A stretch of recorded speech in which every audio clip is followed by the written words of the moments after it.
Did you talk to the former president that day? I've talked to the former president umpteen times, thousands. I mean not thousands on times, January but 6th. countless times. I talk to the president. I never talk about what we talk about because I just don't think that's appropriate. Just like I don't talk about what happens in Republican conferences. So Sure. I've talked to the president numerous times. I continue to talk to the president since he's left office. January 6th, Congressman. Yes, I've talked to the president. I've talked to the president so many. I can't remember all the days I've talked to him, but I've certainly talked to the president. Did you speak with President Trump on January 6th? Yeah, I spoke with the president last week. I speak with the president all the time. I spoke with him on January 6th.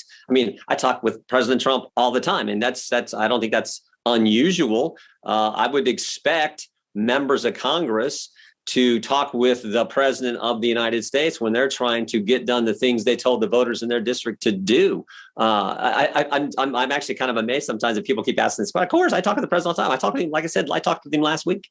On January 6th, did you speak with him before, during, or after the Capitol was attacked? I'd have to go. I spoke with him that day after. I think after.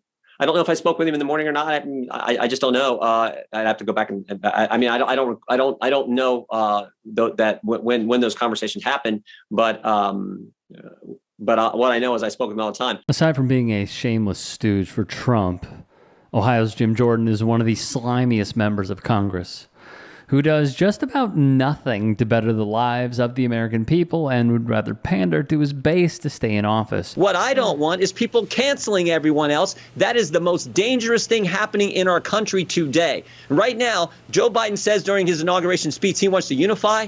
Well, it's tough to unify when you're impeaching a president who's already left office. It's tough to unify when you're trying to cancel 75 million people who voted for that guy.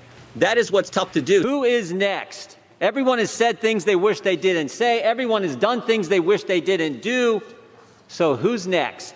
Who will the cancel culture attack next? This cancel culture will not just come after Republicans. It's going to come after us all. It's going to come after us all. This is what's scary. I said the left and the cancel culture, don't think they won't just go after Republicans and conservatives. They'll come after Democrats, too. That's why what you're doing, standing up for Second Amendment liberties, for freedom, is so darn important. And understand what we're up against. I always say the left has a template. The left has a way they go about business. It's the same playbook all the time. The left will tell a lie. Big media will report the lie. Big tech will amplify the lie. And then when you try to tell the truth, they try to censor you. They call you a racist. They call you fascist. They come after you. The cancel culture mob, the left, the whole thing comes after you.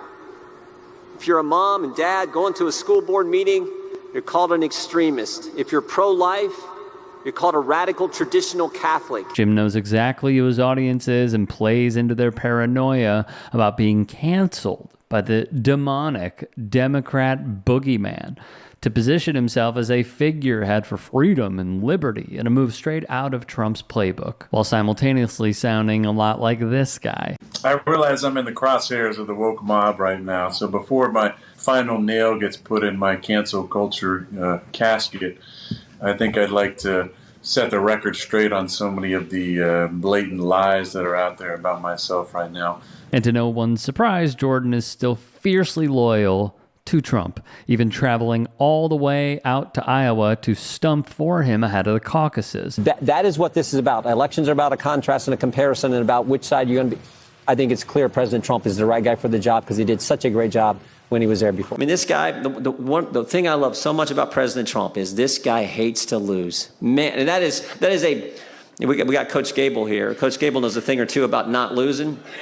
Right? You follow Iowa wrestling. It's mind-blowing to us that Jordan felt so comfortable talking about college wrestling, but it isn't too surprising given that his base and these Iowa voters probably don't know much or anything about his past. When you come in and you got a scholarship at The Ohio State University, you don't want to start any problems. I didn't do nothing, probably because I was scared. These men, among others, say they were sexually abused by Richard Strauss, a former wrestling team doctor at Ohio State University. Although he was not mentioned or referenced in the video, it led to questions last week about Ohio Congressman Jim Jordan, a former OSU wrestling coach. What did he know? One wrestler told NBC News that he reported alleged abuse to Jordan directly. Several other wrestlers told NBC News that Dr. Strauss's inappropriate behavior was discussed openly among the team, and Jordan had to know about it. Jordan says he had no knowledge of any abuse or complaints from athletes. I stood up to the Speaker of the House from my home state, stood up to the IRS, and have stood up to the FBI. To think that I would not stand up for my athletes is ridiculous. So this ref says he told Jordan directly about the alleged sexual misconduct? Along with the head coach for the wrestlers. He was refereeing a wrestling match, and that is where Jim Jordan was an assistant coach. And after that, the ref went into the public sauna shower, and he saw Dr. Strauss pleasuring himself in front of everybody else right there in front of him. He went to the head coach and the assistant coach, which was Jim Jordan, and said what he just saw in the shower, and the response was, yeah, that's Strauss. Since these disgusting allegations were brought against Ohio State, the university has paid out close to $60 million in settlements to the victims, while the lawsuit against Jordan and others accused of turning a blind eye to the abuse is ongoing. Jim Jordan called me crying,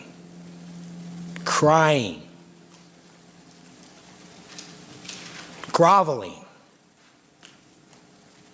on the 4th of July, begging me to go against my brother,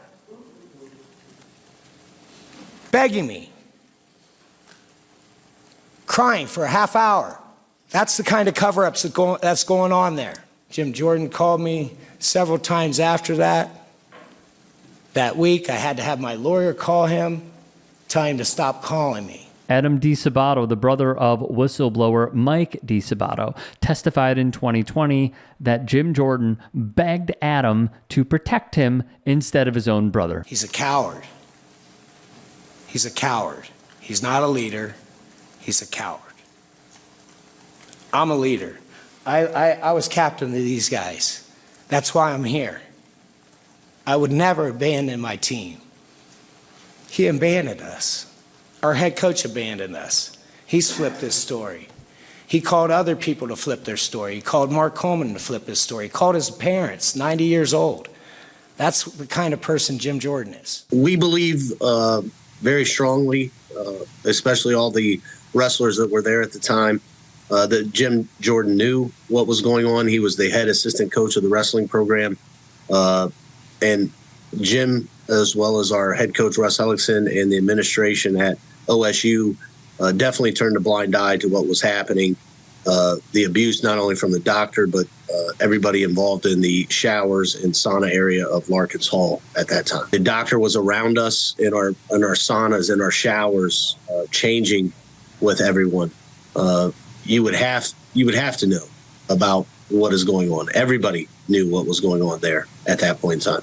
What we have from Congressman Jordan is him engaging a PR or press firm to go out and cover up everything and say he didn't know, and get wrestlers on his side to say he didn't know. So in actuality, Mr. Jordan has tried to discredit survivors, sexual abuse survivors, and what happened at Ohio State. Former Ohio State wrestler and lawyer for the victims, Rocky Ratliff, lays it out perfectly. While we are still, unfortunately, in the dark about Jordan's role in this scandal, the evidence is stacked against him. And the fact that he dared to dip his toes back into such territory is despicable on its own.